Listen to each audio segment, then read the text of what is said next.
ಮಧ್ಯದಲ್ಲಿ ಯಾರು ಮಾತಾಡಿದ್ರೆ ರಾಂಗ್ ಸಿಗ್ನಲ್ ಹೋಗ್ತತೆ. ಎಡಿಟಿಂಗ್ ಐತೆ ಪರವಾಗಿಲ್ಲ, ಅದು ಕೂಡ ದೇವ್ರನ್ನ ನಾನು ಎಲ್ಲೇ ವಾಕ್ಯ ಹೇಳಕ್ಕೆ ಹೋಗೋದು ಮುಂಚೆ ದೇವ್ರನ್ನ ಕೇಳ್ತೀನಿ ನಾನು, ಸ್ವಾಮಿ ಏಸಪ್ಪ ನಾನು ಏನು ಮಾತಾಡಬೇಕಪ್ಪ, ಒಂದು ವೇಳೆ ನಾನು ಮಾತಾಡೋ ಪರಿಸ್ಥಿತಿ ಬಂದರೆ ಏನು ಮಾತಾಡಬೇಕಪ್ಪ ಅಂದರೆ ದೇವ್ರು ಹೇಳ್ತಾನೆ. ಆವಾಗಲೇ ಸ್ವಾಮಿ ಹೇಳಿದ್ದಾನೆ ಅಂದರೆ ಇವತ್ತು ಪ್ರಾರ್ಥನೆ ಬಗ್ಗೆ ಮಾತಾಡು. ಯಾವುದ್ರ ಬಗ್ಗೆ? ಪ್ರಾರ್ಥನೆ ಅಂದ್ರೇನು ಹೇಳ್ಬೇಕು. ಆಮೇನ್. ಪ್ರಾರ್ಥನೆ ಅಂದ್ರೇನು? ಅದನ್ನೇನಂತಾರೆ ಅಂದರೆ ಕರೆಕ್ಟ್ ಭಾಷೆಯಲ್ಲಿ ಸಂಭಾಷಣೆ. ದೇವ್ರ ಹತ್ರ ಮಾತಾಡೋದಂದರೆ ನಾವು 3 ಭಾಗ ಆಗಿದ್ವಿ. ಒಂದು ಶರೀರ, ಇನ್ನೊಂದು ಪ್ರಾಣ, ಇನ್ನೊಂದು ಆತ್ಮ. ನಮ್ಮ ಆತ್ಮದೊಟ್ಟಿಗೆ ಪರಿಶುದ್ಧಾತ್ಮ ದೇವರು, ದೇವರ ಆತ್ಮನೇ ಪರಿಶುದ್ಧಾತ್ಮ ದೇವರು. ಆ ದೇವರೊಟ್ಟಿಗೆ ನಾವು ಸಂಭಾಷಣೆ ಮಾಡುವುದು, ನಾವು ಮಾತಾಡುವುದು, ಇದು ಆಗಬೇಕು. ಇದು ಆಗಲಿಲ್ಲ ಅಂದರೆ ವೇಸ್ಟ್. ಒಂದು. ಎರಡನೇದು, ಕ್ರೈಸ್ತ ಮಕ್ಕಳಾದವರು, ದೇವ್ರ ಮಕ್ಕಳಾದವರು ಎಲ್ಲರೂ ಕೂಡ ಪ್ರಾರ್ಥನೆ ಮಾಡಲಿಕ್ಕಾಗಿ ಬಂದಿರಬೇಕು. ಏನಾಗಿರಬೇಕು? ನಿಮ್ಮಲ್ಲಿ ಎಲ್ಲರೂ ಪ್ರಾರ್ಥನೆ ಮಾಡೋಕ್ಕೆ ಬರ್ತದಂತ ನಂಬ್ತೀನಿ ನಾನು. ನಂಬ್ತದಲ್ಲ? ಎಲ್ಲರೂ ಪ್ರಾರ್ಥನೆ ಮಾಡೋಕ್ಕೆ ಬರ್ತದಲ್ಲ? ವೆರಿ ಗುಡ್, ದೇವ್ರ ಸ್ತೋತ್ರ. ಪ್ರಾರ್ಥನೆ ಮಾಡೋಕ್ಕೆ ಯಾರಿಗೆ ಬರೋದಿಲ್ಲ ಅವರು ಕಣ್ಣು ಮುಚ್ಕೊತಾರೆ, ಕಣ್ಣು ಕೆಳಗಾಕ್ತಾರೆ, ತಲೆ ಕೆಳಗಾಕ್ತಾರೆ. ಹಂಗಾಗಬಾರ್ದು. ದೇವ್ರ ಸ್ತೋತ್ರವಾಗಲಿ. ಪ್ರಾರ್ಥನೆ ಬಗ್ಗೆ 3 ವಿಷಯ ಹೇಳಿ ನಾನು ಮುಗಿಸ್ಬಿಡ್ತೀನಿ ಇವತ್ತು. ಎಲ್ಲ ನಿಮಗೆ ತಿಳಿದಿರೋ ವಿಷಯನೇ. ನನಗಿಂತ ಒಳ್ಳೆ ವಾಕ್ಯ ಹೇಳುವ ದೈವಜನರಲ್ಲಿದ್ದಾರೆ. ಆದರೂ ದೇವರು ನನ್ನ ಆರಿಸ್ಕೊಂಡಿದ್ದಾನೆ. ದೇವ್ರ ಸ್ತೋತ್ರವಾಗಲಿ. ಸ್ತೋತ್ರವಾಗಲಿ ಅಂದಾಗ ಆಮೇಲೆ ಅನ್ಬೇಕು. ದೇವ್ರ ಸ್ತೋತ್ರವಾಗಲಿ. ಪ್ರಾರ್ಥನೆ ಅಂದರೆ ಈಗಾಗಲೇ ನಾವು ಹೇಳಿದ್ವಿ, ಕೇಳಿದ್ವಿ. ದೇವರ ಆತ್ಮ ಜೊತೆ ನಮ್ಮ ಆತ್ಮದಿಂದ ನಾವು ಕನೆಕ್ಷನ್. ಈಗ ಬಲ್ಪು ಬೆಳಕು ಇರಲೇಬೇಕು ಅಂದರೆ ಏನು ಮಾಡಬೇಕು? ಸ್ವಿಚ್ ಆನ್ ಮಾಡಿ ಇರಬೇಕು. ಸ್ವಿಚ್ ಆನ್ ಮಾಡಲೇಬೇಕಾ? ಇದು ಸ್ವಿಚ್, ನಮ್ಮ ಆತ್ಮ ಸ್ವಿಚ್ ಆನ್ ಮಾಡಿದರೆ ಅಲ್ಲಿ ಕನೆಕ್ಷನ್ ಆಗಿ ನಮ್ಮ ಪ್ರಾರ್ಥನೆಗೆ ಬೆಳಕು ಬರ್ತದೆ. ಒಂದು ಉದಾಹರಣೆ ಅಷ್ಟೇ ಅದು.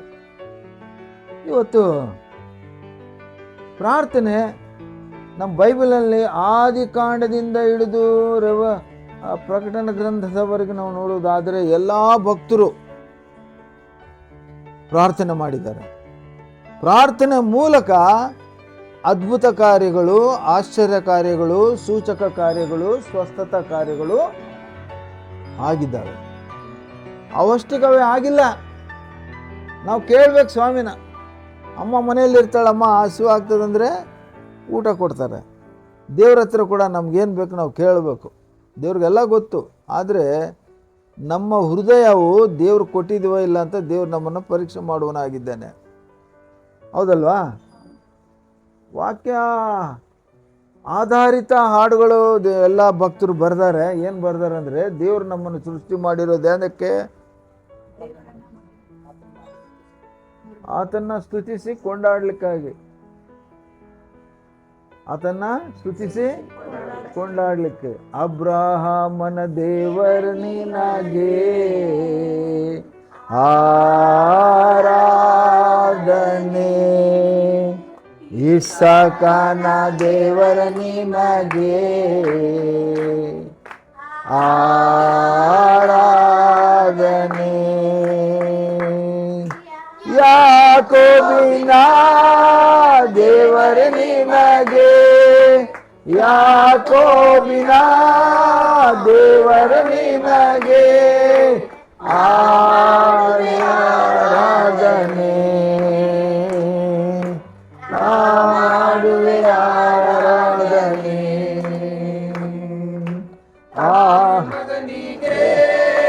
ಪವಿತ್ರಾತ್ಮರಿಗೆ, ನಾನೇ ಮಗನಿಗೆ, ಪವಿತ್ರಾತ್ಮನಿಗೆ ನಾ ಮಾಡುವೆ ಆರಾಧನೆ,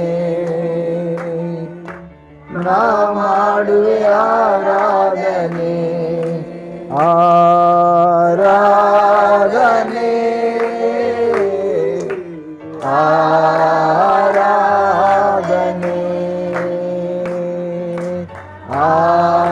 ಆರಾಧನೆ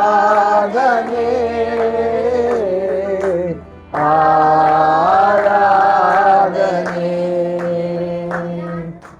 ನಾನು ಸುಖವಾಗಿ ಬಾಳಬೇಕೆಂದು ನನ್ನನ್ನು ಸೃಷ್ಟಿ ಮಾಡಿದೆ. ನಾನು ಸ್ತುತಿಸಬೇಕೆಂದು ಹೆಸರಿಡಿದು ನೀ ಕರೆದೆ.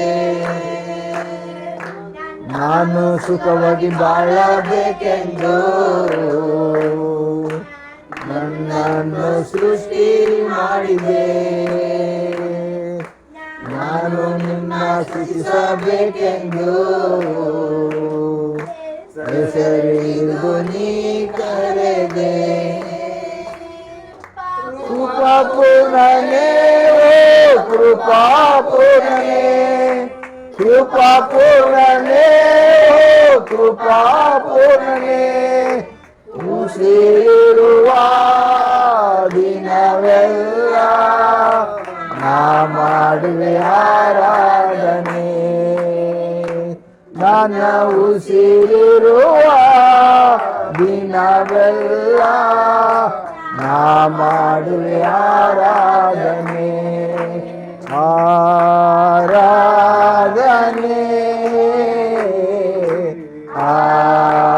ಆರಾಧನೆ. ಮತ್ತೆ ನಾವೇನು ಮಾಡ್ಬೇಕಂತ ಆತನನ್ನು ಸ್ತುತಿಸಬೇಕೆಂದು ಒಬ್ಬೊಬ್ಬರನ್ನ ಹೆಸರಿಟ್ಟು ಕರೆದವನೆ. ಹಲ್ಲೆಲೂಯಾ. ಸುಮ್ಮನೆ ಆತನು ಕರೆದಿಲ್ಲ, ನಮ್ಮನ್ನು ಹೆಸರಿಟ್ಟು ಕರೆದವನೆ. ಹೌದಲ್ಲ?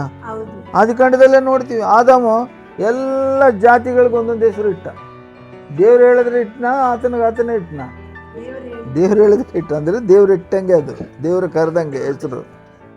ನಮ್ಮನ್ನ ಕರೆದ ಆತನು ನಂಬಿಗಸ್ತನು. ಹಲ್ಲೆಲೂಯಾ. ನಮ್ಮನ್ನು ಕರೆದಾತನೋ ನಂಬಿಗಸ್ತನು. ದೇವರು ಒಳ್ಳೆ ದೇವರು, ನಮ್ಮ ದೇವರು. ಮೊದಲು ನಾವು ದೇವ್ರ ಮಕ್ಕಳಾಗಿ ನಾವೇನು ಮಾಡ್ಬೇಕಂದ್ರೆ ದೇವರನ್ನ ಕಂಡುಕೊಳ್ಳಬೇಕು. ದೇವರನ್ನ ಕಂಡುಕೊಳ್ಬೇಕು. ದೇವರಂದ್ರೆ ಏನು?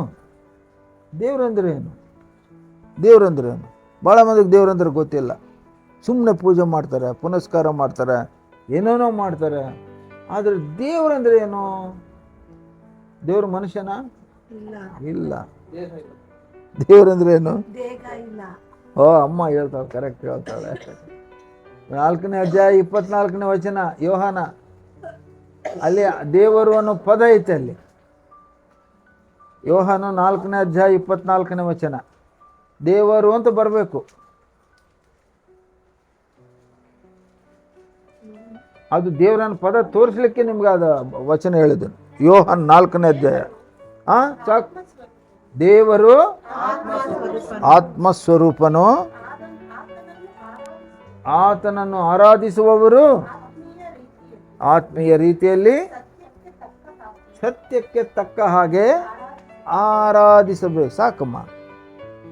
ದೇವರಂದ್ರೆ ಏನು? ಇಲ್ಲಿ ಆತ್ಮಸ್ವರೂಪನು. ನಾವೇನು ಮಾತಾಡೋದು ಇಷ್ಟೊತ್ತು? ಆತ್ಮಸ್ವರೂಪನ ಜೊತೆ ನಮ್ಮ ಆತ್ಮ ಮಾತಾಡಬೇಕು. ಪ್ರಾರ್ಥನೆ ಅಂದರೆ, ಪ್ರಾರ್ಥನೆ ಬರಲಿಲ್ಲ ಅಂದರೆ ದೇವ್ರ ಮಕ್ಕಳಲ್ಲ, ಲಾಯಕ್ಕಿಲ್ಲ, ಯೋಗ್ಯರಲ್ಲ. ನಾವು ಪ್ರಾರ್ಥನೆ ಮಾಡೋರಾಗಿರಬೇಕು. ಪ್ರಾರ್ಥನೆ ಪ್ರಾರ್ಥನೆ ಪ್ರಾರ್ಥನೆ. ಬಿಲಿಗ್ರಾಮ್ ಅಂತ ಒಬ್ಬ ಭಕ್ತನಿದ್ದ.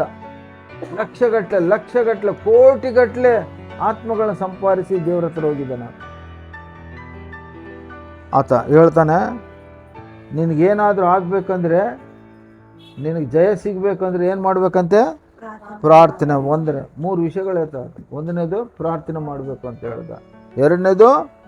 2ನೇದು ಕೂಡ ಪ್ರಾರ್ಥನೆ ಮಾಡಬೇಕು ಅಂತ ಹೇಳ್ದ. 3ನೇದು ಕೂಡ ಪ್ರಾರ್ಥನೆ ಮಾಡಬೇಕು. ನಿತ್ಯ ನಿರಂತರವು ನಾವು ಪ್ರಾರ್ಥನೆ ಮಾಡುವವರಾಗಿರಬೇಕು. ನಿತ್ಯ ನಿರಂತರವು ಪ್ರಾರ್ಥನೆ ಮಾಡಿ. ಬೈಬಲ್ನಲ್ಲಿ ಪ್ರಾರ್ಥನೆ ಎಲ್ಲಿ ಸ್ಟಾರ್ಟ್ ಆಯಿತು? ಯಾರು ಫಸ್ಟ್ ಪ್ರಾರ್ಥನೆ ಮಾಡಿದರು? ಯಾಕೆ ಪ್ರಾರ್ಥನೆ ಮಾಡಬೇಕಾಯಿತು? ಯಾರು ಹೇಳಿದ್ರು ಪ್ರಾರ್ಥನೆ ಮಾಡಬೇಕು ಅಂತ? ನಾವು ಸ್ಟಡಿ ಮಾಡೋಣ. ಇದು ಒಂದು ರೀತಿ ಬೈಬಲ್ ಸ್ಟಡಿನೇ ಸರಿ. ನಾವು ಬೈಬಲ್ನಲ್ಲಿ ಒಂದು ವಚನ ನೋಡಿಕೊಳ್ಳೋಣ. ಆದಿಕಾಂಡ ತೆಗಿರಿ. ಆದಿಕಾಂಡ ಬಂದಮ್ಮ, ಬಂದೆ ತಾಯಿ, ನನಗಿಂತ ಮುಂಚೆ ಓಡ್ತೀಯಮ್ಮ.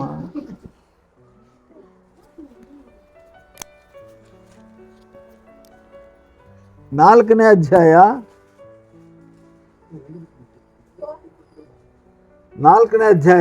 ಆದಿಕಾಂಡ 4ನೇ ಅಧ್ಯಾಯ 25ನೇ ವಚನದಿಂದ ಓದಬೇಕು. 25-26. ವಿಚ್ ಆದಿಕಾಂಡ 4:25-26.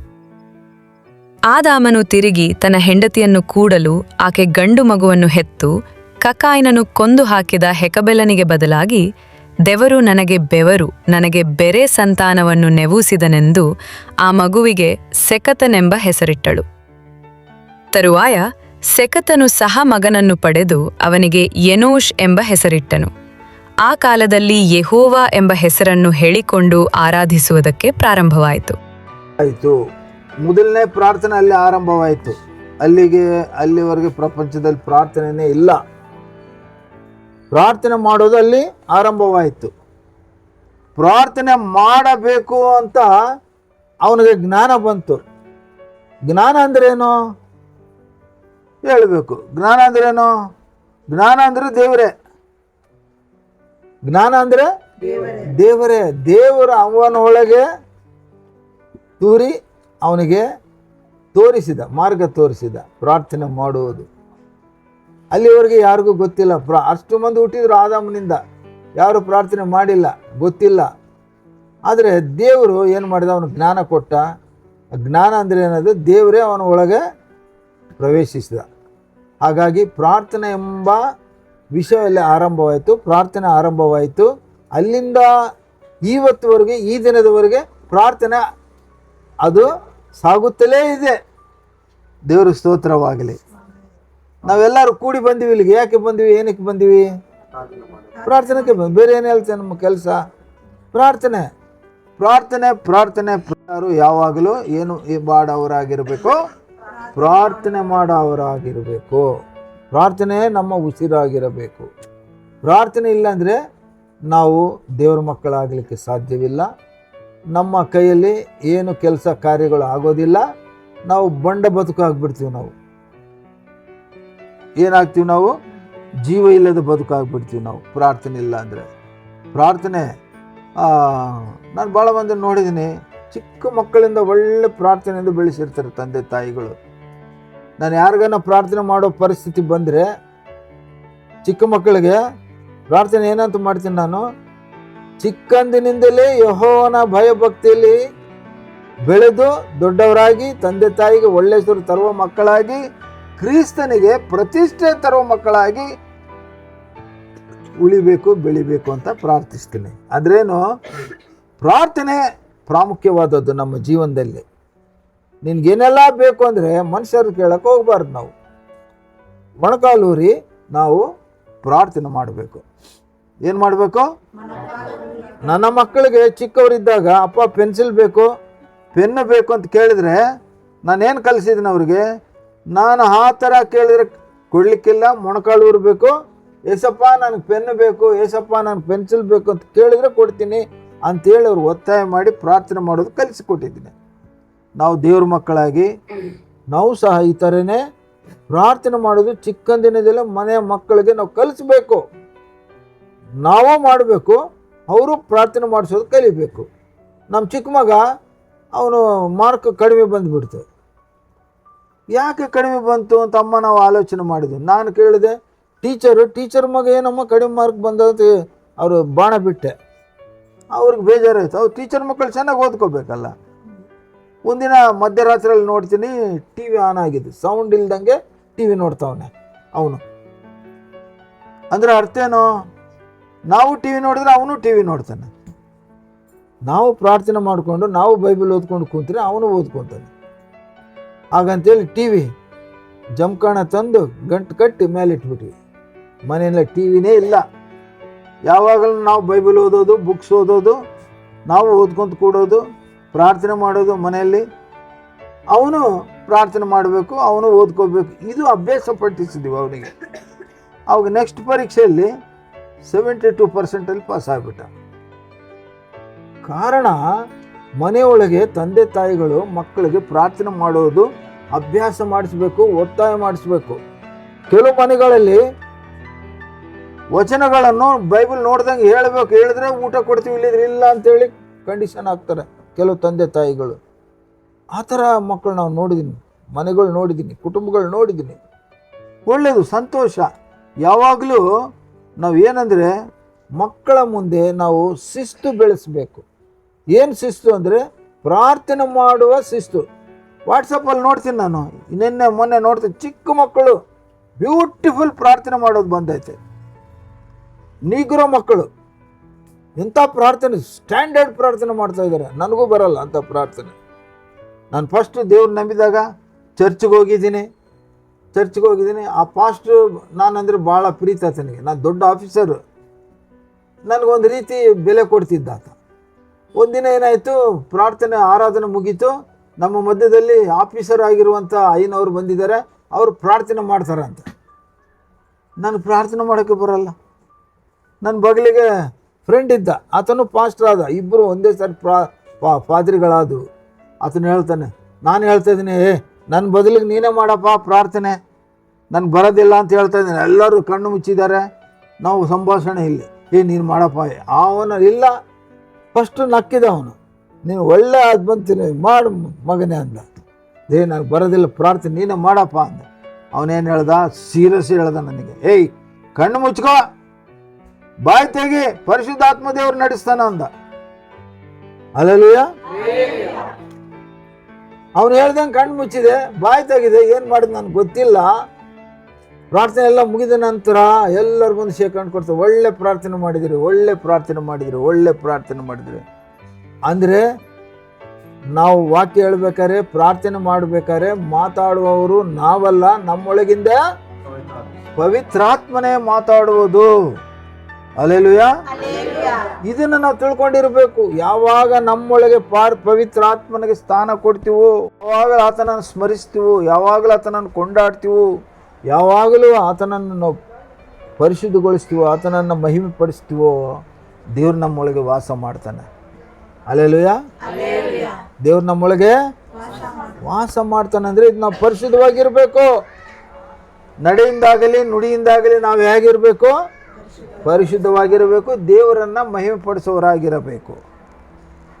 ಏನು ಹೇಳೋದು ಹೇಳ್ತಾನೆ ಇರ್ತಾರೆ, ನಾವು ಮಾಡೋದು ಮಾಡ್ತಾನೆ ಇರ್ತೀವಿ ಅಂತಂದರೆ ದೇವ್ರ ಮಕ್ಕಳಾಗಲಿಕ್ಕೆ ಸಾಧ್ಯವಿಲ್ಲ. ಮತ್ತು ಯಾರು ಮಕ್ಕಳಾಗ್ತೀರಿ? ನೀವು ಹೇಳ್ಕೋಬೇಕು, ನಾವು ಹೇಳೋದಿಲ್ಲ. ಪರೀಕ್ಷೆ ಮಾಡಿಕೊಳ್ರಿ, ಸರಿಯಾದ ಪ್ರಾರ್ಥನೆ ಮಾಡಬೇಕಾದ್ರೆ ಹೇಗಿರ್ಬೇಕಂದ್ರೆ, ಪ್ರಾರ್ಥನೆ ಮಾಡುವಾಗ 2 ವಿಷಯಗಳು ನಿಮ್ಗೆ ಜ್ಞಾಪಕ ಮಾಡಿಕೊಡ್ತೀನಿ ಮಕ್ಕಳೇ. ಪ್ರಾರ್ಥನೆ ಮಾಡಬೇಕಾದ್ರೆ ಸಮಯ ಸಂದರ್ಭಕ್ಕೆ ತಕ್ಕಂಥ ವಾಕ್ಯಗಳನ್ನು ಉಪಯೋಗಿಸಿ ಬಳಸಿ ಪ್ರಾರ್ಥನೆ ಮಾಡಬೇಕು. ಹೇಗೆ ಮಾಡಬೇಕು? ವಾಕ್ಯಗಳನ್ನು ಹೇಳಬೇಕು, ರೆಫರೆನ್ಸ್ ಹೇಳಿ ಆ ಸಂದರ್ಭಕ್ಕೆ ಜೋಡಿಸಿ ಪ್ರಾರ್ಥಿಸಬೇಕು. ಅದು ದೇವರ ಸನ್ನಿಧಿಗೆ ಹೋಗ್ತದೆ. ಅದು ಎರಡನೇದು ಪ್ರಾಮುಖ್ಯವಾದದ್ದು. ಯಾರೇ ಆಗಲಿ, ದೈವಜನರೇ ಆಗಲಿ, ವಿಶ್ವಾಸಿಗಳೇ ಆಗಲಿ, ಪ್ರಾರ್ಥನೆ ಮಾಡಬೇಕಾದ್ರೆ ನಾವೇನು ಮಾಡಬೇಕು ಅಂದರೆ, ಯೇಸಪ್ಪನು ಪರಲೋಕವನ್ನು ಬಿಟ್ಟು ಭೂಲೋಕಕ್ಕೆ ಬಂದ, ಪಾಪಿಗಳನ್ನು ಹುಡುಕಿ ರಕ್ಷಿಸಲಿಕ್ಕಾಗಿ ಬಂದ, ನನಗಾಗಿ ನನ್ನನ್ನು ರಕ್ಷಿಸಲಿಕ್ಕಾಗಿ ಶಿಲುಬೆಯಲ್ಲಿ ತನ್ನ ಪ್ರಾಣವನ್ನು ಕೊಟ್ಟನು. ಸತ್ತು ಹೂಣಲ್ಪಟ್ಟು ಸಮಾಧಿಯಾಗಿ 3ನೇ ದಿನ ಜೀವಂತವಾಗಿ ಎದ್ದು ಬಂದನು ಅನ್ಬೇಕು. ಎದ್ದು ಬಂದನಲ್ಲ, ಹೇಗಾಗಿ ಬಂದು? ಜೀವಂತವಾಗಿ ಎದ್ದು ಬಂದ ನನ್ನದು ನೀನು ಸ್ಮರಿಸಬೇಕು, ನೀನು ಜ್ಞಾಪಕ ಮಾಡಿಕೊಳ್ಳಬೇಕು, ಆ ಪದಗಳನ್ನು ನೀನು ಬಳಸಬೇಕು. ಹಾಗಾದರೆ ನಿನ್ನ ಪ್ರಾರ್ಥನೆಗೆ ಬೆಲೆ ಇರುತ್ತದೆ, ಜೀವ ಇರುತ್ತದೆ. ಇಲ್ಲ ನಿನ್ನ ಪ್ರಾರ್ಥನೆ ಸುಮ್ಮನೆ ಪ್ರಾರ್ಥನೆ ಆಗ್ತಾ ಇದೆ, ಸುಮ್ಮನೆ ಶಬ್ದ ಪದಗಳಾಗ್ತವೆ. ಆದರೆ ನಿನ್ನ ಪ್ರಾರ್ಥನೆಗೆ ಫಲಿತಾಂಶ ಸಿಗಬೇಕು, ನಿನ್ನ ಪ್ರಾರ್ಥನೆಗೆ ಜಯ ಸಿಗಬೇಕು ಅನ್ನೋದಾದರೆ ಯೇಸಪ್ಪನು ಏಕೆ ಭೂಲೋಕಕ್ಕೆ ಬಂದನು ಅನ್ನೋದು ನಿನ್ನ ಪ್ರಾರ್ಥನೆಯಲ್ಲಿ ನೀನು ಜ್ಞಾಪಕ ಮಾಡಿಕೊಳ್ಬೇಕು. ಹಲ್ಲೆಲೂಯ. ಪ್ರಾರ್ಥನೆಯಲ್ಲಿ ಏನು ಜ್ಞಾಪಕ ಮಾಡಿಕೊಳ್ಬೇಕು ನಾವು? ಯೇಸಪ್ಪ ಏಕೆ ಭೂಲೋಕಕ್ಕೆ ಬಂದ? ನನ್ನನ್ನು ರಕ್ಷಿಸಲಿಕ್ಕಾಗಿ, ನನ್ನನ್ನು ಕಾಪಾಡಲಿಕ್ಕಾಗಿ, ನನಗೆ ತನ್ನ ಪ್ರಾಣವನ್ನು ಕೊಟ್ಟು ಶಿಲುಬೆಯಲ್ಲಿ ಪ್ರಾಣವನ್ನು ಬಿಟ್ಟು ಸಮಾಧಿ ಮಾಡಲ್ಪಟ್ಟು 3ನೇ ದಿನ ಜೀವಂತವಾಗಿ ಎದ್ದು ಬಂದ, ಪುನರುತ್ಥಾನನಾಗಿ ಬಂದ. ಈ ಮಾತುಗಳನ್ನು ನಾವು ಜ್ಞಾಪಕ ಮಾಡಿಕೊಂಡ್ರೆ ನಮ್ಮ ಪ್ರಾರ್ಥನೆಗೆ ಜಯ ಸಿಗ್ತದೆ. ನಮ್ಮ ಪ್ರಾರ್ಥನೆ ಅದು ಉತ್ತರ ಸಿಗ್ತದೆ. ಪ್ರಾರ್ಥನೆಯಲ್ಲಿ ನೋಡ್ರಿ, ದೇವರ ವಾಕ್ಯಗಳು ಸಲೀಸಾಗಿ ಹೇಳಿದೆ. ಹಿರಿಮೆಯ ಗ್ರಂಥದಲ್ಲಿ ಕೂಡ ಒಂದು ಮಾತೈತಿ, ಏನು ಹೇಳ್ತೇವೆ, ನಾನು ವಚನ ಹೇಳೋದಿಲ್ಲ, 3:33 ಅಂದ್ಕೊತೀನಿ. ಅದು ನಿನ್ನ ಆಪತ್ಕಾಲದಲ್ಲಿ ನನ್ನನ್ನು ಮೊರೆಯಿಡು, ನನಗೆ ಮೊರೆಯಿಡು, ನಾನು ನಿನಗೆ ಉತ್ತರ ಅಲ್ಲ, ಸತ್ ಪ್ಲಸ್ ಉತ್ತರ. ಸತ್ತರ ಅಂತಾರೆ ಒಳ್ಳೆಯದು. 33ನೇ ಅಧ್ಯಾಯ 3ನೇ ವಚನ ಅಂತ ನೋಡ್ರಿ. ವಾಕ್ಯ ನಮಗೆ, ವಾಕ್ಯ ಅಂದರೆ ದೇವರೇ ಹೇಳ್ತದೆ ನಮಗೆ. ನಿನ್ನ ಕಷ್ಟ ಇದ್ದಾಗ ನನಗೆ ಮೊರೆ ಇಡಪ್ಪ, ನಾನು ನೀನು ಸಹಾಯ ಮಾಡ್ತೀನಿ ಅಂದರೆ ಕೂಡ ನಾವು ಮಾಡಲ್ಲ. ಇನ್ನು ಯಾರು ಹೇಳ್ಬೇಕು ನಿಮಗೆ? ದೇವರೇ ಹೇಳ್ತದೆ ವಚನದಲ್ಲಿ. ನಾನು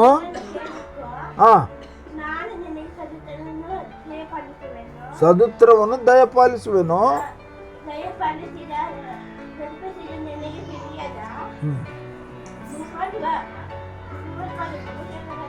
ಆಯ್ತು ಮಾ, ಥ್ಯಾಂಕ್ ಯು ಮಾ. ಗೂಢಾರ್ಥಗಳನ್ನು ಗೋಚರಪಡಿಸುವೆನು. ಗೋಚರ ಅಗೋಚರಗಳಿದ್ದಾವೆ, ತಿಳಿಯಲಾರದು ತಿಳಿಯುವಂಥದ್ದು ಎಲ್ಲವೂ ದೇವ್ರ ಕೈಯಲ್ಲಿದೆ. ಆತನೇ ಸೃಷ್ಟಿಕರ್ತನು, ಆತನಿಗೆ ಗೊತ್ತಿಲ್ಲದು ಯಾವುದೂ ಇಲ್ಲ. ಆತನೇ ನಿರ್ಮಾಣಿಕನು. ಆತನು ಹೇಳ್ತಾ ಇದ್ದಾನೆ, ನೀನು ಪ್ರಾರ್ಥನೆ ಮಾಡಯ್ಯ, ನಿನಗೆ ನಾನು ಉತ್ತರ ಕೊಡ್ತೀನಿ. ಯಾರು ಹೇಳ್ತಾರೆ ಈ ಲೋಕದಲ್ಲಿ? ಯಾರೂ ಹೇಳಕ್ಕೆ ಸಾಧ್ಯವಿಲ್ಲ. ಗೊಂಬೆಗಳಿಗೆ ಪೂಜೆ ಮಾಡೋರು ಇದ್ದೀವಿ, ನಾವೆಲ್ಲ ಅಲ್ಲಿಂದ ಬಂದವ್ರೆ, ಮಾಡಿದ್ದೀವಿ. ಗೊಂಬೆ ನಮಗೆ ಮೂಗೈತೆ, ವಾಸನೆ ನೋಡೋಂಗಿಲ್ಲ, ಬಾಯಿ ಐತೆ, ಮಾತಾಡೋಂಗಿಲ್ಲ. ಅದೇನು ಉತ್ತರ ಕೊಡ್ತದೆ ನಮಗೆ? ಆದರೆ ನಮ್ಮ ದೇವರು ಜೀವಳ ದೇವರು, ಮಾತಾಡುವ ದೇವರು. ಹಲ್ಲೆಲೂಯ. ನಮ್ಮ ದೇವರು ಎಂಥ ದೇವರು? ಮಾತಾಡೋ ದೇವರು. ಮಾತಾಡ್ತಾರೆ ಅವ್ರ ಜೊತೆ, ನಮ್ಮ ಜೊತೆಯಲ್ಲಿ ಮಾತಾಡ್ತಾರೆ.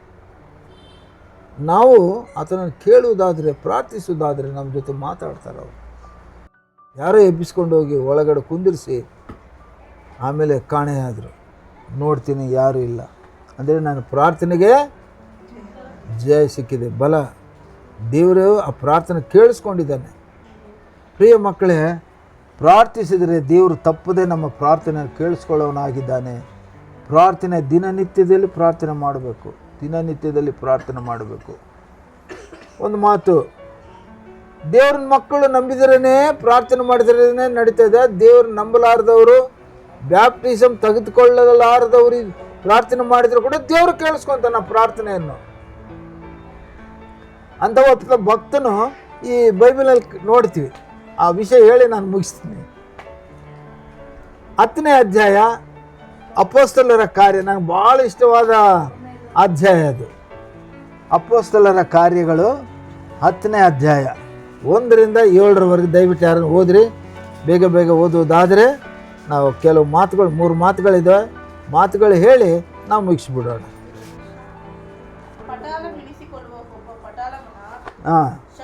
ಶತಾಧಿಪತಿಯಾದ ಕೊರ್ನೇಲಿ ಎಂಬ ಒಬ್ಬ ಮನುಷ್ಯನಿದ್ದನು. ಅವನು ಭಕ್ತನು, ತನ್ನ ಮನೆಯವರೆಲ್ಲರೂ ಸಹಿತವಾಗಿ ದೇವರಿಗೆ ಭಯಪಡುವವರು ಆಗಿದ್ದರು.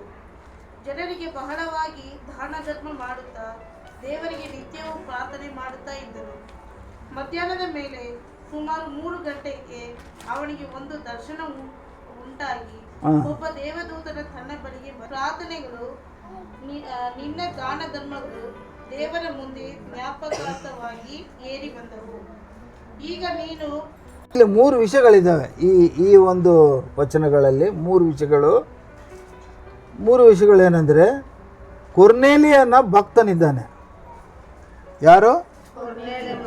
ಕೊರ್ನೇಲಿಯನು ಭಕ್ತನು. ಅವನು ಯಹೂದಿಯನು ಅಲ್ಲ. ಆ ಕಾಲದಲ್ಲಿ ಯೇಸು ಸ್ವಾಮಿ ಯಹೂದಿಯರಿಗೋಸ್ಕರನೇ ಬಂದಿದ್ದಾನೆ ಅಂತೇಳಿ ನಂಬಿಕೆ ಇತ್ತು. ಯಹೂದಿಯರೆಲ್ಲರೂ ಕೂಡ ಯೇಸು ಸ್ವಾಮಿ ಯಹೂದಿಯನು, ಯಹೂದಿಯರಿಗೋಸ್ಕರನೇ ಬಂದ, ಹೋದ, ಮತ್ತೆ ಬರ್ತಾನ ಅಂತ ನಂಬಿಕೆಯಲ್ಲಿ ಇದ್ದರು. ಯೇಸು ಸ್ವಾಮಿ ಅನ್ಯರಿಗಾಗಿ ಬಂದ ದೇವರು ಅಲ್ಲ ಅನ್ನೋದು ಪ್ರತೀತಿಯಲ್ಲಿ ಇತ್ತು ಆ ಕಾಲದಲ್ಲಿ. ಆದರೆ ಇಲ್ಲಿ ಒಂದು ಒಳ್ಳೆ ಘಟನೆ ನಡೀತಾ ಇದೆ.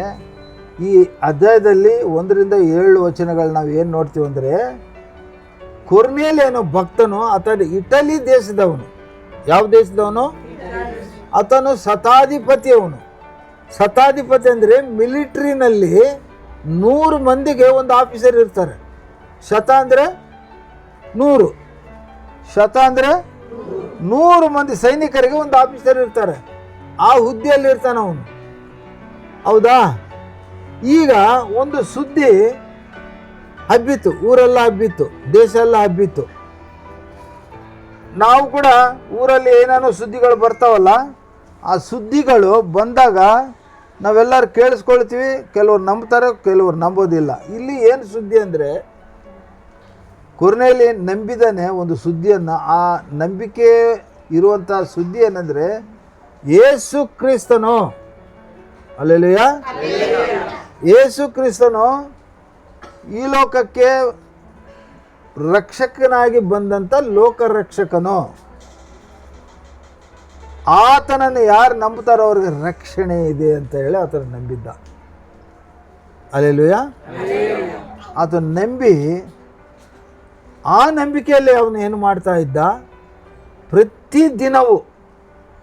ಪ್ರತಿದಿನವೂ ಅಷ್ಟೇ ಅಲ್ಲ, ಎಲ್ಲ ಸಮಯಗಳಲ್ಲಿ ಯೇಸು ಕ್ರಿಸ್ತನನ್ನು ಕೊಂಡಾಡಿ ಮಹಿಮೆಪಡಿಸಿ ಪ್ರಾರ್ಥನೆ ಮಾಡುವ ವ್ಯಕ್ತಿಯಾಗಿದ್ದ.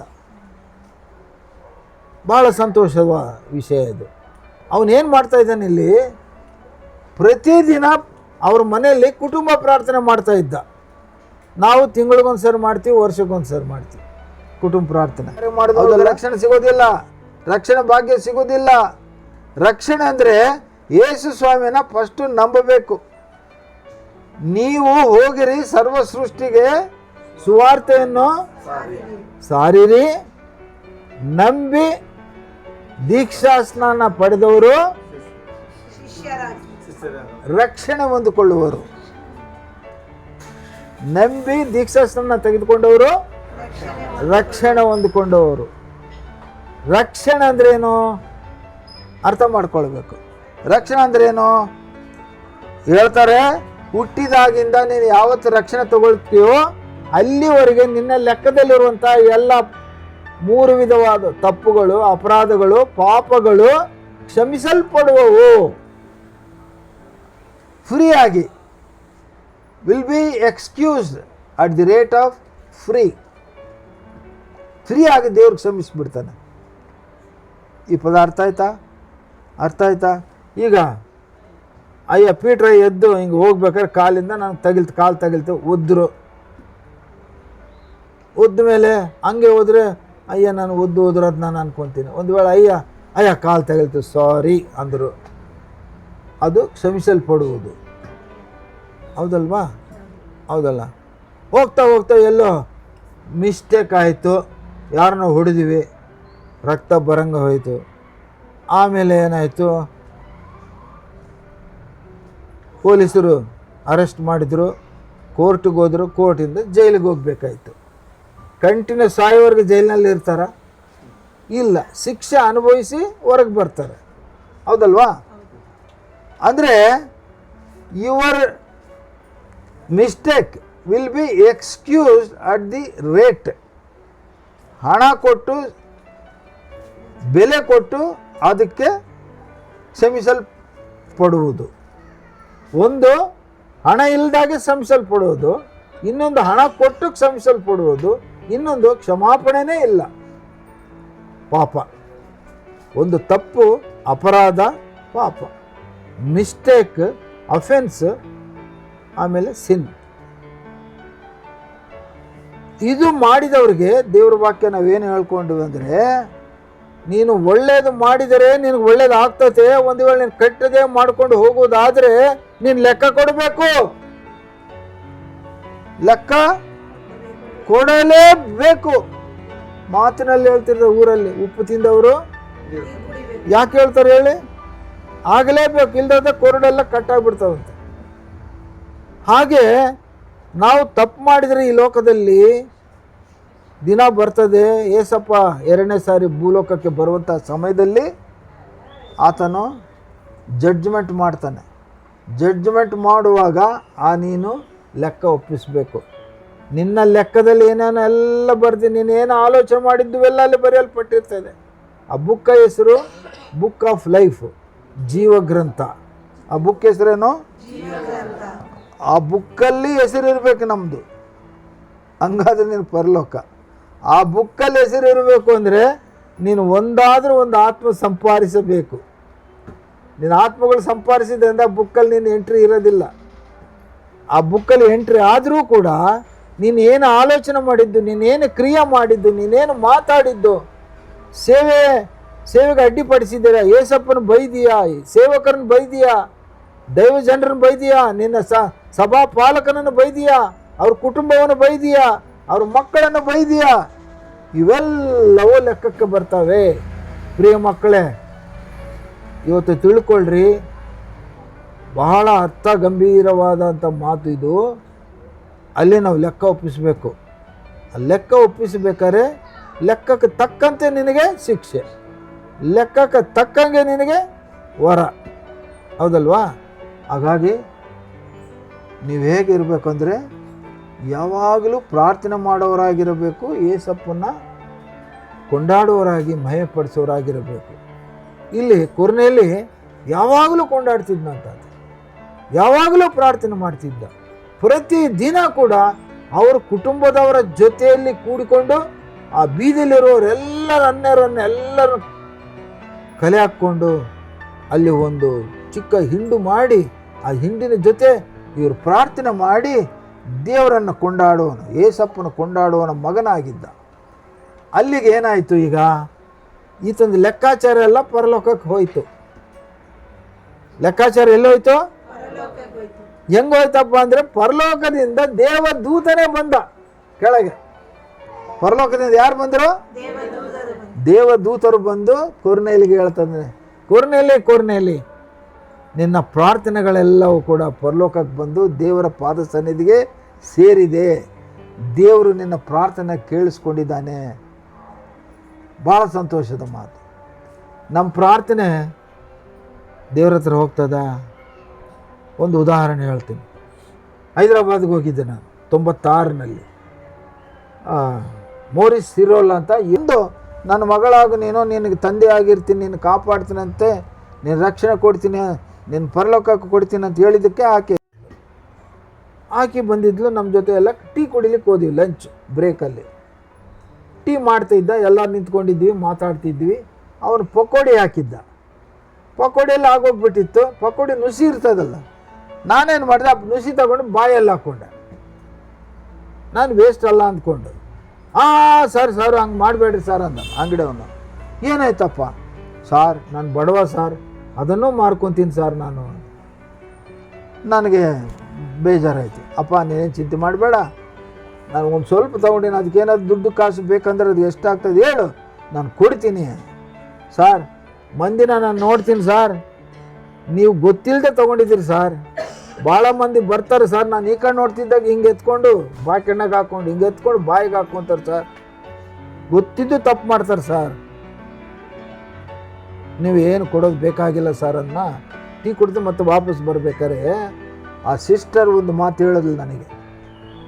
ಆ ಸಿಸ್ಟರ್ ಹೆಸರು ಪದ್ಮಿನಿ ರಾಣಿ ಅಮ್ಮ ಹೇಳ್ತಾಳೆ, ದಿನನಿತ್ಯದಲ್ಲಿ ನಾವೆಷ್ಟೊಂದು ತಪ್ಪುಗಳು ಮಾಡ್ತಾಯಿದ್ದೀವಿ, ನುಡಿಯಿಂದಲೂ ನಡಿಯಿಂದಲೂ ಮಾತಿನಿಂದಲೂ ಮನಸ್ಸಿನಿಂದಲೂ ದೇಹದಿಂದಲೂ ಎಲ್ಲ ರೀತಿಯಲ್ಲಿ ತಪ್ಪುಗಳು ಮಾಡ್ತಾಯಿದ್ವಿ. ನಾವು ತಿಳ್ಕೊಳ್ತಾ ಇದ್ದೀವಿ, ಅವು ಯಾರು ನೋಡಿಲ್ಲ, ಯಾರು ಗೊತ್ತಾಗಿಲ್ಲ ಅಂತ ತಿಳ್ಕೊಳ್ತಾ ಇದ್ವಿ. ತಪ್ಪುಗಳು, ಅಪರಾಧಗಳು, ಪಾಪಗಳು. ಪ್ರಿಯ ಮಕ್ಕಳೇ, ಅವೆಲ್ಲವೂ ಲೆಕ್ಕಾಚಾರ ಆಗ್ತದೆ. ಆಯಮ್ಮ ಹೇಳ್ತಾಳೆ, ಸಣ್ಣ ಸಣ್ಣ ತಪ್ಪುಗಳು, ಸಣ್ಣ ಸಣ್ಣ ಅಪರಾಧಗಳು, ಸಣ್ಣ ಪುಟ್ಟ ತಪ್ಪುಗಳೆಲ್ಲ ಸಣ್ಣ ಸಣ್ಣ ರಾಶಿಯಾಗಿ ದೊಡ್ಡ ಗುಡ್ಡ ಆಗಿಬಿಡ್ತದೆ. ನಾವು ಮಾಡುವ ಪ್ರಾರ್ಥನೆ ದೇವ್ರ ಹತ್ರ ಹೋಗಲ್ಲ, ಅವು ಅಡ್ಡಿ ಆಗ್ತದೆ. ತಪ್ಪುಗಳು ಮಾಡಬಾರ್ದು, ಸಣ್ಣವು ಕೂಡ ನಾವು ತಾತ್ಸಾರ ಮಾಡಬಾರ್ದು, ಸಣ್ಣ ತಪ್ಪುಗಳು ಮಾಡಬಾರ್ದು, ಸಣ್ಣ ಪುಟ್ಟ ತಪ್ಪುಗಳು ಮಾಡಬಾರ್ದು, ಅಪರಾಧಗಳು ಮಾಡಬಾರ್ದು, ಪಾಪಗಳು ಮಾಡಬಾರ್ದು. ನಮ್ಮ ಪ್ರಾರ್ಥನೆಗೆ ಅಡ್ಡಿ ಬರ್ತವೆ, ಪರಲೋಕಕ್ಕೆ ಹೋಗೋದಿಲ್ಲ. ಅಂದರೆ ಕೊರ್ನೇಲಿ ಹೆಂಗೆ ಬದುಕಿರ್ಬೋದು, ಎಂಥ ಒಳ್ಳೆ ಮನುಷ್ಯನಾಗಿ ಬದುಕಿರ್ಬೋದು. ದಿನ ಕುಟುಂಬದವರ ಜೊತೆ ಭಯದಿಂದ, ಭಕ್ತಿಯಿಂದ, ದಾನಗಳಿಂದ, ಧರ್ಮಗಳಿಂದ ಆತನು ದೇವರನ್ನು ಮನಸಾರೆ ಎಲ್ಲ ಜನರು ಏಸಪ್ಪನ ತಿಳ್ಕೊಳ್ಬೇಕು ಅಂತ ಕುಟುಂಬ ಪ್ರಾರ್ಥನೆ ಮಾಡಿಸ್ತಾ ಇದ್ದ ಆತ. ಒಂದು ಕಾರಣ, ಏಸಪ್ಪ ಒಳ್ಳೆ ದೇವರು, ಏಸಪ್ಪ ರಕ್ಷಣೆ ಕೊಡುವ ದೇವರು, ಆತನನ್ನು ನಂಬಿದರೆ ನಿನಗೆ ಒಳ್ಳೇದಾಗ್ತದಂತ ಹೇಳೋರು ಕಡಿಮೆ ಆಗಿದ್ದಾರೆ. ನಾವು ಎಷ್ಟು ಮಂದಿಗೆ ಹೇಳ್ತಾ ಇದ್ದೀವಿ ದಿನ? ನಾನಂತ ಹೇಳ್ತೀನಿ, ದಿನಕ್ಕೊಬ್ರಿಗಾದ್ರೂ ನಾನು ಸುವಾರ್ತೆ ಹೇಳ್ತೀನಿ, ಏಸಪ್ಪನ ನಂಬಿಕೊ ಅಂತ ಹೇಳ್ತೀನಿ. ನಾವು ಬೈಬೆಳೆದಿಲ್ಲ. ನೀವೆಷ್ಟು ಮಂದಿಗೆ ಹೇಳಿದ್ರಿ? ನೀವೆಷ್ಟು ಮಂದಿಗೆ ಹೇಳಿದ್ರಿ? ಹೇಳಿಲ್ಲ. ಇವತ್ತಿಂದ ಅಭ್ಯಾಸ ಮಾಡಿ. ಇವತ್ತಿಂದ ಒಂದೇನು ತಪ್ಪುಗಳು ಮಾಡಬೇಡ್ರಿ, ಅಪರಾಧಗಳು ಮಾಡಬೇಡ್ರಿ, ಪಾಪಗಳು ಮಾಡಬೇಡ್ರಿ. ಅವೆಲ್ಲ ಗುಡ್ಡ ಆಗ್ತದೆ. ನೀನು ಪ್ರಾರ್ಥನೆ ಮಾಡಿದರೆ ನಿನ್ನ ಪ್ರಾರ್ಥನೆ ಪರಲೋಕಕ್ಕೆ ಹೋಗೋದಿಲ್ಲ, ದೇವರ ಹತ್ರ ಹೋಗೋದಿಲ್ಲ. ಮತ್ತು ನಿನ್ನ ಪ್ರಾರ್ಥನೆಗೆ ಜಯ ಸಿಗೋದಿಲ್ಲ, ಪ್ರತಿಫಲ ಸಿಗೋದಿಲ್ಲ. ಹಾಗಾದರೆ ಮತ್ತು ನಿನ್ನ ಪ್ರಾರ್ಥನೆ ಏನಕ್ಕೆ ವೇಸ್ಟ್? ನಿನ್ನ ಪ್ರಾರ್ಥನೆ ದೇವರ ಹತ್ರ ಹೋಗಬೇಕು. ಕೊರ್ನೆಲಿ ಪ್ರಾರ್ಥನೆ ದೇವರ ಹತ್ರ ಹೋಯ್ತು, ದೇವದೂತನೇ ಇಳಿದು ಬಂದ. ನಿನ್ನ ಪ್ರಾರ್ಥನೆ ದೇವರ ಪಾದ ಸನ್ನಿಧಿಗೆ ಸೇರಿದೆ, ಆತನ ಹತ್ರ ಸೇರಿದೆ, ಮುಟ್ಟಿದೆ. ದೇವರೇ ನನ್ನನ್ನು ಕಳಿಸ್ಕೊಟ್ಟಿದ್ದೇನೆ, ನಿನ್ನ ಪ್ರಾರ್ಥನೆಯಲ್ಲಿ ಮುಟ್ಟಿದೆ ಅಂತೇಳಿ ಆ ದೇವದೂತನೇ ಸಾಕ್ಷಿ ಹೇಳ್ತಾ ಇದ್ದಾನೆ. ಇಲ್ಲಿ ನಿನ್ನ ಪ್ರಾರ್ಥನೆ ಅಲ್ಲಿ ಹೋಗಬೇಕು. ಹಿಂದಿನಲ್ಲಿ ಒಂದು ಹಾಡೈತೆ, ಸ್ತುತಿ ಆರಾಧನಾ ऊपर जाती है, आशीष लेकर नीचे आती है. स्तुति आराधना ऊपर जाती है, आशीष लेकर नीचे आती है.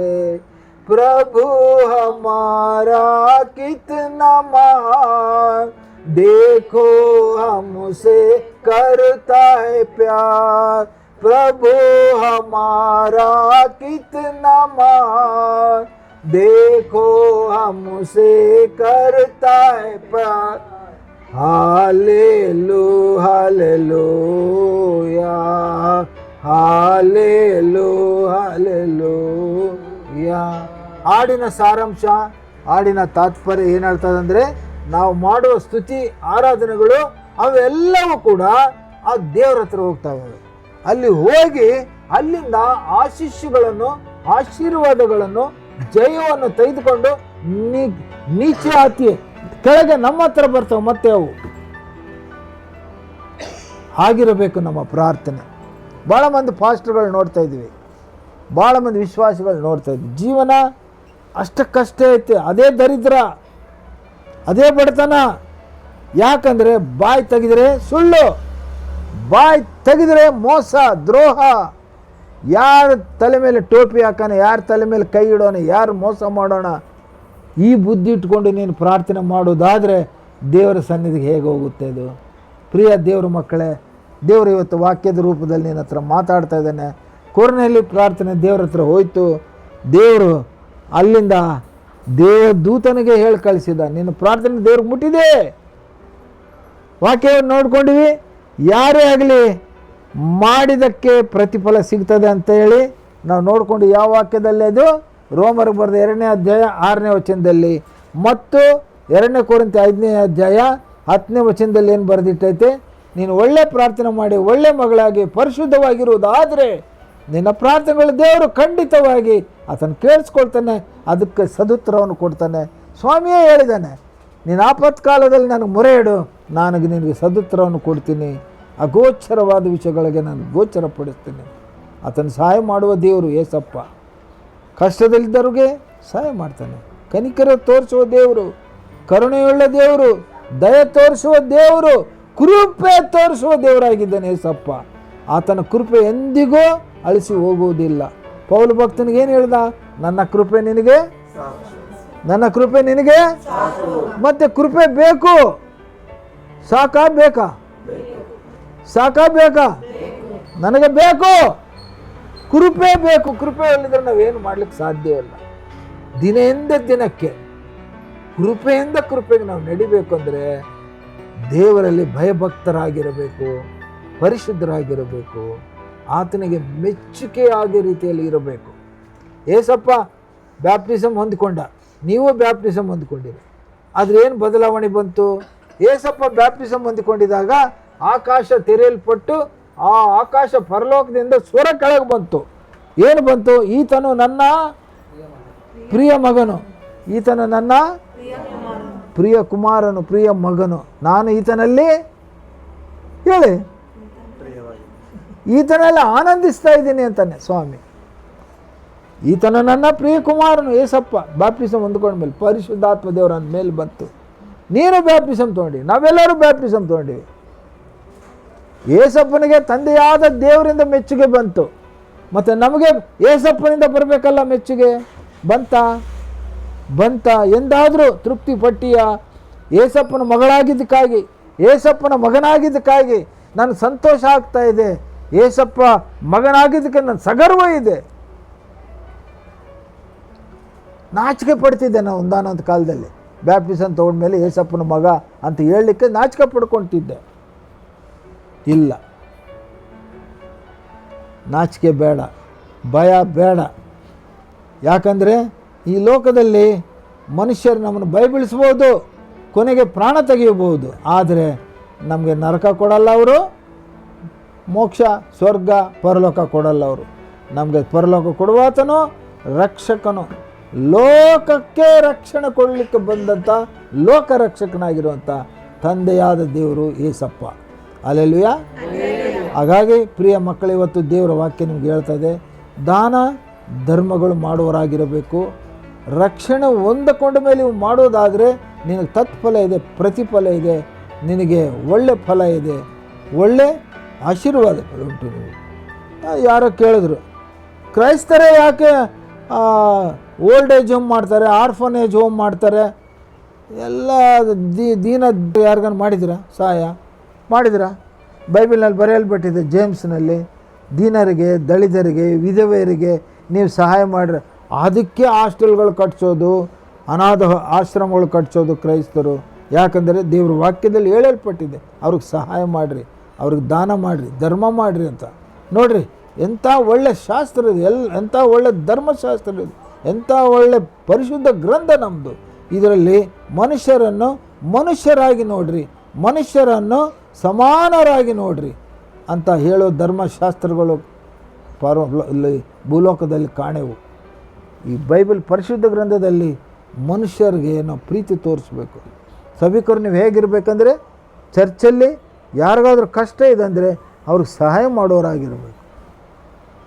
ಹಣ ಸಹಾಯ ಅಂತ ಹಣ ಕೊಟ್ಟರೆ ಸಹಾಯ ಅಲ್ಲ, ಅವ್ರು ಏಸಪ್ಪನ ನಂಬಿಕೋ, ಏಸಪ್ಪ ಪ್ರಾರ್ಥನೆ ಮಾಡಿದರೆ ನಿನಗೆ ಸಹಾಯ ಆಗ್ತದೆ ಅಂತೇಳಿ ಪ್ರಾರ್ಥನೆಯಲ್ಲಿ ಒಳ್ಳೆ ಅವ್ರಿಗೆ ಪ್ರೋತ್ಸಾಹ ಕೊಟ್ಟು, ನಂಬಿಕೆ ಬರುವಷ್ಟು ಪ್ರೋತ್ಸಾಹ ಕೊಟ್ಟು ಅವ್ರ ಪ್ರಾರ್ಥನೆಯಲ್ಲಿ ಬಲಪಡಿಸಬೇಕು. ಅದು ಸಹಾಯ ಅಂದರೆ. ಹಾಗಿದ್ದೀವ್ಯಾ? ಒಂದು ವೇಳೆ ಇಲ್ಲ, ಇವತ್ತು ದೇವ್ರ ವಾಕ್ಯ ಹೇಳ್ತದೆ, ನೀನು ಪ್ರಾರ್ಥನೆ ಮಾಡು, ಇತರರಿಗಾಗಿ ಪ್ರಾರ್ಥನೆ ಮಾಡು, ನಿನಗಾಗಿ ನೀನು ಪ್ರಾರ್ಥನೆ ಮಾಡಬೇಡ. ಯಾಕೆ? ನಿನ್ನ ಬಗ್ಗೆ ಎಲ್ಲ ಗೊತ್ತು ದೇವರಿಗೆ, ಸ್ವಾಮಿಗೆ, ಏಸಪ್ಪನಿಗೆ. ನನಗೆ ಅದು ಕೊಡು, ಇದು ಕೊಡು, ಅದು ಕೊಡು, ಇದು ಕೊಡು ಅಂತ ಮಾಡ್ತೀವಿ ನಾವು. ಆ ಥರ ಪ್ರಾರ್ಥನೆ ಮಾಡಬಾರ್ದು ನಾವು. ಇತರರಿಗೆ ಯಾರು ಕಷ್ಟದಲ್ಲಿದ್ದಾರೆ, ದುಃಖದಲ್ಲಿದ್ದಾರೆ, ವ್ಯಸನದಲ್ಲಿದ್ದಾರೆ, ರೋಗದಲ್ಲಿದ್ದಾರೆ, ದರಿದ್ರದಲ್ಲಿದ್ದಾರೆ, ಅವರು ಬದುಕಿನಲ್ಲಿ ನಿರೀಕ್ಷೆ ಇಲ್ಲದವರಿದ್ದಾರೆ, ಅವರಿಗಾಗಿ ನಾವು ಪ್ರಾರ್ಥನೆ ಮಾಡುವ. ಯೇಸು ಸ್ವಾಮಿ ಅದೇ ಹೇಳಿರೋದು ನಮಗೆ. ಅದನ್ನು ವಿಜ್ಞಾಪನೆ ಪ್ರಾರ್ಥನೆ ಅಂತ ಕರೀತಾರೆ. ಏನಂತ ಕರೀತಾರೆ? ನಾವು ಯಾವಾಗಲೂ ವಿಜ್ಞಾಪನೆ ಪ್ರಾರ್ಥನೆ ಮಾಡುವವರಾಗಿರಬೇಕು. ಪ್ರಾರ್ಥನೆಗೆ ಶಕ್ತಿ ಉಂಟು. ಪ್ರಾರ್ಥನೆಗೆ 545 ಹಳ್ಳಿಗಳಿಗೆ ಸುವಾರ್ತೆ ತೆಗೆದುಕೊಂಡು ಹೋಗಿದ್ದೀವಮ್ಮ ನಾನು. ನಮ್ಮ ಕೈಲಿ ಆಗ್ತೈತಾ? ಆಗೋದಿಲ್ಲ. ಆಗ್ತೈತಾ? ಆಗೋದಿಲ್ಲ. ಭಾರತ ದೇಶ, ನೇಪಾಳ ದೇಶದಲ್ಲೆಲ್ಲ ಸೇವೆ ಮಾಡಿದ್ವಿ. ಬೆಳಗಿನ ಜಾವ 2:30 ಗಂಟೆಯಿಂದ ಸರಿಸುಮಾರು 3 ಗಂಟೆಯಿಂದ 6 ಗಂಟೆವರೆಗೂ ಪ್ರಾರ್ಥನೆಯಲ್ಲಿರ್ತೀವಿ ನಾವು. ಆ ಪ್ರಾರ್ಥನೆ ಫಲ, ಆ ಪ್ರಾರ್ಥನೆ ಶಕ್ತಿ, ಆ ಪ್ರಾರ್ಥನೆಯಿಂದಲೇ ನಾವು ಇವತ್ತು ಸೇವೆ ಮಾಡಲಿಕ್ಕೆ ಅನುಕೂಲವಾಗಿದೆ. ಸೇವೆ ಮಾಡ್ತಾಯಿದ್ದೀವಿ. ಅದು ಸೇವೆ ದೇವರು ಕನಿಕರಿಸಿದ್ದಾನೆ. ಸೇವೆ ನಮಗೆ ಜಯ ಕೊಟ್ಟಿದ್ದಾನೆ. 80ರ ಹತ್ತಿರ ಬರ್ತಾ ಇದ್ದೂ ಕೂಡ ಇನ್ನೂ ಸೇವೆಯಲ್ಲಿದ್ದೀವಿ. ಕಾರಣ ಏನಂದರೆ ಪ್ರಾರ್ಥನೆ, ಪ್ರಾರ್ಥನೆ, ಪ್ರಾರ್ಥನೆ. ಯಾವಾಗಲೂ ಪ್ರಾರ್ಥನೆ ಮಾಡೋರಾಗಿರ್ಬೇಕು. ಅಮ್ಮ ಒಂದು ಕಡೆ ಪ್ರಾರ್ಥನೆಯಲ್ಲಿರ್ತಾರೆ ಮನೆಯಲ್ಲಿ, ನಾನೊಂದು ಕಡೆ ಪ್ರಾರ್ಥನೆಯಲ್ಲಿರ್ತೀನಿ. ಅವರೊಂದು ಕಡೆ ವಾಕ್ಯ ಹೇಳ್ತಿರ್ತಾರೆ, ನಾನೊಂದು ಕಡೆ ವಾಕ್ಯ ಹೇಳ್ತೀನಿ. ಅವರೊಂದು ಕಡೆ ಬೈಬಲ್ ಓದ್ತಾ ಇರ್ತಾರೆ, ನಾನೊಂದು ಕಡೆ ಬೈಬಲ್ ಓದ್ತಾ ಇರ್ತೀವಿ. ಮನೆಯಲ್ಲೇ ಇರ್ತೀವಿ, ಆದರೆ ಯಾವಾಗಲೂ ದೇವರ ಕಾರ್ಯದಲ್ಲೇ ಇರ್ತೀವಿ. ಪ್ರಿಯ ದೇವರ ಮಕ್ಕಳೇ, ದೇವರು ಇವತ್ತು ನಿಮ್ಮ ಹತ್ರ ಮಾತಾಡ್ತಾ ಇದ್ದಾನೆ. ಏನಂದರೆ ಪ್ರಾರ್ಥನೆ ವೀರರಾಗಿರು, ಪ್ರಾರ್ಥನೆ ಪರರಾಗಿ ಅಲ್ಲ, ಪ್ರಾರ್ಥನೆ ವೀರರಾಗಿರ್ಬೇಕು. ನೀವು ಪ್ರಾರ್ಥನೆ ಮಾಡಿದರೆ ಅದಕ್ಕೆ ಜಯ ಸಿಗಬೇಕು, ಅದು ಪ್ರಾರ್ಥನೆ ವೀರರು, ಹೌದಲ್ವಾ? ಸುಮ್ಮನೆ ಪ್ರಾರ್ಥನೆ ಮಾಡಿದರೆ ಹೋಗಿನೇ ಅಂದರೆ ಅಷ್ಟೇ ಅಲ್ಲ, ಪ್ರಾರ್ಥನೆ ಮಾಡಿದಾಗ ಅದಕ್ಕೆ ಜಯ ಸಿಗಬೇಕು. ನಮ್ಗೆ ಯಾವಾಗ ಸಂತೋಷ ಆಗ್ತದಂದರೆ ದೇವ್ರ ಮಕ್ಕಳಿಗೆ ಯಾರಿಗಾದ್ರೂ ಪ್ರಾರ್ಥನೆ ಮಾಡಿದಾಗ ಅವ್ರು ತಿರುಗಿ ನಮ್ಗೆ ಹೇಳ್ತಾರೆ, ಅಯ್ಯ ಪ್ರಾರ್ಥನೆ ಮಾಡಿದ್ದೀವಿ, ಕೆಲಸ ಆಯ್ತಯ್ಯ, ಸಂತೋಷ ಆಯ್ತಯ್ಯ ಅಂತ ಅವ್ರು ಹೇಳಿದಾಗ ನಮ್ಗೆ ಎಷ್ಟು ಸಂತೋಷ, ಎಷ್ಟು ಸಂತೃಪ್ತಿ.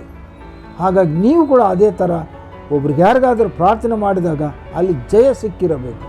ಅಂಥ ಮಕ್ಕಳಾಗಿ, ಅಂಥ ದೇವ್ರ ಮಕ್ಕಳಾಗಿ, ಅಂಥ ಪ್ರಾರ್ಥನೆ ಉಳ್ಳವರಾಗಿ ನೀವು ನಿಮ್ಮ ಜೀವನದಲ್ಲಿ ನಿಮ್ಮನ್ನು ನೀವು ಬದಲಾಯಿಸ್ಕೊಂಡು ಹೋದಾದರೆ ದೇವರು ನಿಮ್ಮೊಡನೆ ಇರ್ತಾನೆ, ದೇವರು ನಿಮ್ಮ ಮನಸ್ಸಲ್ಲೇ ಇರ್ತಾನೆ, ನಿಮ್ಮ ಹೃದಯದಲ್ಲಿರ್ತಾನೆ, ನಿಮ್ಮ ಮನೆಯಲ್ಲಿರ್ತಾನೆ, ನಿಮ್ಮ ಜೀವನದಲ್ಲಿರ್ತಾನೆ. ಯಾವಾಗಲೂ ನಿಮ್ಮನ್ನು ಕಾಯುವ ದೇವರು, ಕಾಪಾಡುವ ದೇವರಾಗಿರ್ತಾನೆ. ಹಲ್ಲೆಲೂಯಾ. ಹಾಗಾಗಿ ಈ ಚಿಕ್ಕ ವಾಕ್ಯವನ್ನು ದೇವರು ಆಶೀರ್ವದಿಸಲಿ. ಸಮಯವನ್ನು ಅಯ್ಯವ್ರಿಗೆ ಒಪ್ಪಿಸ್ತಾ ಇದ್ದೀನಿ. ಅಯ್ಯವರು ಪ್ರಾರ್ಥನೆ ಮಾಡಿ ಮುಗಿಸ್ತಾರೆ. ಡೈಲಿ ಮಾಡ್ತೀರಿ, ನೀವು ಮಾಡ್ಕೊಳ್ಳೋದಲ್ಲ ನಾನು ಹೇಳೋದು, ಸಭೆಯವ್ರನ್ನ ಕರೆಸಿ ಡೈಲಿ ಮಾಡ್ತೀರಾ? ಮತ್ತೆ ಹೇಳಿದ್ರಲ್ಲ, ಇಲ್ಲ ಇಲ್ಲ ಅಲ್ಲ ಅಲ್ಲ ಇಲ್ಲ ಇಲ್ಲ. ಕುಟುಂಬ ಪ್ರಾರ್ಥನೆ ಅವನೇನು ಮಾಡ್ತಾನೆ, ಅವನ ಕುಟುಂಬದವರ ಜೊತೆಯಲ್ಲಿ ಆ ಮನೆ ಸುತ್ತಮುತ್ತಲಿರೋರು, ಆ ಬೀದಿ ಸುತ್ತಮುತ್ತಲಿರೋರು, ಆ ಪ್ರಾಂತ್ಯದಲ್ಲಿರೋರು ಎಲ್ಲರನ್ನು ಕರೆಸ್ಕೊಂಡು ಅವನು ದಿನಾಲೂ ಪ್ರಾರ್ಥನೆ ಮಾಡ್ತಿದ್ದ, ದಿನಾಲೂ ಯೇಸು ಸ್ವಾಮಿನ ಕೊಂಡಾಡ್ತಿದ್ದ, ದಿನಾಲೂ ಯೇಸು ಸ್ವಾಮಿ ಬಗ್ಗೆ ಅವನು ಜನರಿಗೆ ತಿಳಿಸ್ತಾ ಇದ್ದ. ಅಂಥ ಒಳ್ಳೆ ಭಕ್ತನಾಗಿದ್ದ, ಅವನು ನಂಬಿದ್ದ. ಅದರಲ್ಲಿ ಬರೆಯಲ್ಪಟ್ಟಿದ್ದ ವಾಕ್ಯದಲ್ಲಿ ಏನು, ಭಯ ಭಕ್ತಿಯುಳ್ಳವನಾಗಿದ್ದ. ಅವನೇನೋ ಎಂಥವನಾಗಿದ್ದ, ಇನ್ನೊಂದು ಒಂದು ಒಳ್ಳೆ ಕಾರ್ಯ ಮಾಡುವನಾಗಿದ್ದ. ಏನು ಕಾರ್ಯ ಅಂದರೆ ದಾನ ಧರ್ಮಗಳು ಮಾಡುವಂಥವನಾಗಿದ್ದ. ನಾವು ಮಾಡ್ತಾ ಇದೀವ್ಯಾ? ನಾವು ಮಾಡ್ತಾ ಇದೀವ್ಯಾ? ಮಾಡಲ್ಲ. ನಾವು ಇತರರಿಗೆ ನಮ್ಮ ಸೊಮ್ಮು, ನಮ್ಮ ಸೊತ್ತು, ನಾವು ಅನ್ನ ನೀರೇನೋ ಕೊಟ್ಟರೆ ನಮ್ಗೆ ಕಡಿಮೆ ಆಗಿಬಿಡ್ತದಲ್ಲ ಅಂಥೇಳಿ ಕೊಡೋದಿಲ್ಲ ನಾವು. ಮೊನ್ನೆ ಯಾರೋ ಹೇಳ್ತಿದ್ರು, ಯಾರೋ ಮನೆಗೆ ಊಟಕ್ಕೆ ಬಂದಾರಂತ ಅವ್ರ ಮಕ್ಕಳು, ಅವ್ರು ಊಟಕ್ಕೆ ಹಾಕ್ತಿದ್ರೆ ಸಾರು, ಮಾಂಸ ಸಾರು ಹಾಕ್ತಿದ್ರು, ಅಮ್ಮ ಹಾಕ್ಬೇಡ ನಮಗೆ ಬೇಕು, ರಾತ್ರಿಗೆ ಬೇಕು. ಮಕ್ಕಳು ಹೇಳ್ತಾರಂತೆ, ಗೆಸ್ಟ್ ಬಂದಾರ ಊಟಕ್ಕೆ ಹಾಕ್ತಾ ಇದಾರೆ, ಹಾಕಷ್ಟು ಮಕ್ಕಳು ನೋಡಿದಾರಂತೆ, ಸುಮ್ಮನೆ ಇದ್ದಾರೆ. ಇನ್ನೂ ಸ್ವಲ್ಪ ಹೆಚ್ಚು ಫೋರ್ಸ್ ಮಾಡಿ ಹಾಕಕ್ಕೆ ಹೋದರೆ ಅಮ್ಮ ಹಾಕ್ಬೇಡಮ್ಮ ನಮ್ಗೆ ಬೇಕು ರಾತ್ರಿಗೆ, ಅವ್ರಿಗೆ ಯಾಕೆ ಎಲ್ಲ ಹಾಕ್ತೀನಿ ನೀನು ಅಂತ ಹೇಳಿದ್ರಂತೆ. ಅಂಥ ಮನಸ್ಸುಳ್ಳವರು ನಾವು, ಸ್ವಾರ್ಥ ಬುದ್ಧಿಯವರು ನಾವು, ಇತರರಿಗೆ ಸಹಾಯ ಮಾಡಲಾರ್ದವ್ರು ನಾವು. ಆದರೆ ಕೊರ್ನೆಯಲ್ಲಿ ಎಂಥವನು ದಾನ ಧರ್ಮ ಮಾಡ್ತಾ ಇದ್ದ. ನೋಡ್ತಾ ಇದ್ದೀರಾ? ದಾನ ಧರ್ಮಗಳಲ್ಲಿ ಒಂದು ಮಾತೈತೆ ಬೈಬಲ್ನಲ್ಲಿ, ನಾನು ಹೇಳ್ತೀನಿ. ಈ ದಾನ ಧರ್ಮಗಳು ನೀತಿ ಕಾರ್ಯಗಳು ಅಂತ ಬೈಬಲ್ನಲ್ಲಿ ಬರೆಯಲ್ಪಟ್ಟಿವೆ. ಏನು ಕಾರ್ಯಗಳಮ್ಮ? ನೀತಿ ಕಾರ್ಯಗಳು. ಆ ವಾಕ್ಯ ನೋಡ್ಕೊಳ್ಳೋಣ, ಅದನ್ನು ವಿಶ್ಲೇಷಣೆ ಮಾಡಿ ನಾನು ಮುಗಿಸ್ತೀನಿ. ಆ ವಾಕ್ಯ ಬಂದುಬಿಟ್ಟು ರೋಮಯರಿಗೆ ಬರೆದ ಪತ್ರಿಕೆ 2ನೇ ಅಧ್ಯಾಯ 6ನೇ ವಚನ. ರೋಮಾಪುರದವ್ರಿಗೆ ಬರೆದ ಪತ್ರಿಕೆ 2ನೇ ಅಧ್ಯಾಯ 6ನೇ ವಚನ. ದಯವಿಟ್ಟು ಓದಬೇಕು.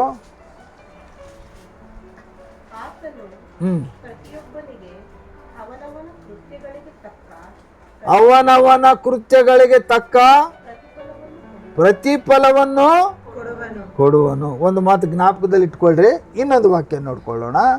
ಆ ವಾಕ್ಯ ಏನಂದರೆ 2ನೇ ಕೊರಿಂಥಿ 5ನೇ ಅಧ್ಯಾಯ 10ನೇ ವಚನ.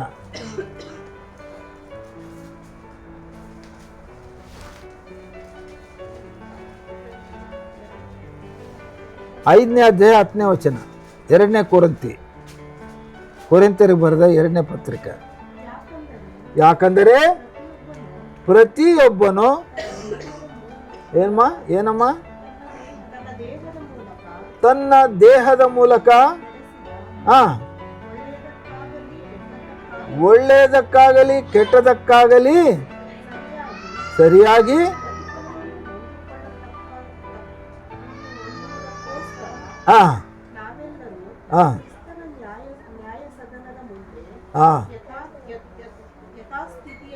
ಹಾಂ, ಸಾಕಮ್ಮ. ಈ ವಾಕ್ಯದ ತಾತ್ಪರ್ಯ, ಈ ವಾಕ್ಯದ ಅರ್ಥ ಏನು ಹೇಳ್ತದೆ ಅಂದರೆ, ನೀನು ಒಳ್ಳೇದು ಮಾಡಿದರೆ ನಿನಗೆ ಒಳ್ಳೇದಾಗ್ತದೆ, ಕೆಟ್ಟದ್ದು ಮಾಡಿದರೆ ಕೆಟ್ಟದಾಗ್ತದೆ ಅಂತ ವಾಕ್ಯ ಹೇಳ್ತದೆ. ನಾನು ಹೇಳೋ ಮಾತಲ್ಲ ಇದು, ದಯವಿಟ್ಟು ತಿಳ್ಕೊಳ್ಳಿ. ಮೊದಲನೇ ವಾಕ್ಯದಲ್ಲಿ ಏನು ಹೇಳಿದ್ರು, ನೀನು ಏನು ಮಾಡಿದರೆ ಅದಕ್ಕೆ ತಕ್ಕ ಪ್ರತಿಫಲ ನಿನಗೆ ಸಿಕ್ಕುತ್ತದೆ. ನೀನು ದಾನ ಮಾಡಿದರೆ, ಧರ್ಮ ಮಾಡಿದರೆ ನಿನಗೆ ಪ್ರತಿಫಲ ಸಿಗುತ್ತದೆ. ಪ್ರತಿಫಲ ಸಿಗಬೇಕಂತ ಮಾಡಬೇಡ, ತಿಳ್ಕೊಳ್ಳಿ. ಈಗ ನೀತಿ ಕಾರ್ಯಗಳು ಹೆಂಗಿರ್ತಾವಂದರೆ, ತೀತಕ್ಕೆ ಬರೆದ ಪತ್ರಿಕೆಯಲ್ಲಿ ಬರೀತದೆ, ಅದು ಬೇಡ, ಹೇಳೋದು ಬೇಡ, ನಾನು ಅರ್ಥ ಹೇಳ್ತೀನಿ. ನೀತಿ ಕಾರ್ಯಗಳು ಮಾಡುವುದರ ಮೂಲಕ ನಿನಗೆ ರಕ್ಷಣೆ ಸಿಗೋದಿಲ್ಲ. ನೀತಿ ಕಾರ್ಯಗಳು ಅಂದರೆ 10,000 ಮಂದಿಗೆ ಊಟಕ್ಕೆ ಹಾಕಿದೆ, ಆಸ್ಪತ್ರೆ ಕಟ್ಟಿಸಿದೆ, ಸ್ಕೂಲ್ ಕಟ್ಟಿಸಿದೆ, ಬಸ್ ಬಿಟ್ಟೆ, ಒಳ್ಳೇದು ಮಾಡಿದೆ, ಅದು ಮಾಡಿದೆ, ಇದು ಮಾಡಿದೆ, ಇವೆಲ್ಲ ನೀತಿ ಕಾರ್ಯಗಳೇ. ಅದು ಮಾಡೋದ್ರ ಮೂಲಕ ನಿನಗೆ ರಕ್ಷಣೆ ಸಿಗೋದಿಲ್ಲ. ಆದರೆ ದೇವ್ರ ವಾಕ್ಯ ಏನು ಹೇಳ್ತದೆ ಅಂದರೆ, ನಿನ್ನ ರಕ್ಷಣೆ ಸಿಕ್ಕಿದ ಮೇಲೆ ನೀನು ನೀತಿ ಕಾರ್ಯಗಳು ಮಾಡೋದಾದರೆ ತಕ್ಕ ಪ್ರತಿಫಲ ನಿನಗೆ ಬರ್ತದೆ.